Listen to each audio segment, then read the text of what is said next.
Jiruu beeyladaatiin gargariin fagaatu gosummaadhaan garaa walitti jabaatu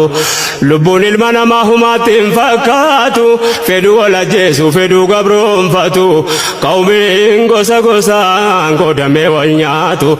sababa waa xiqqoof wal fixaa jiraatu gadaatu diigame kan walitti hammaatu rabbiin jaraa dhagaa mukatti salaatu hayaata hayawaanaatiin addaan hin baatu risaalaa samiitu jidduu fuudhamnaani amanne yaa rabbi rahmata keetiini gariin garii miidhe humnaan wal azabe fedhuu biyyaa baasee gurgurata qabe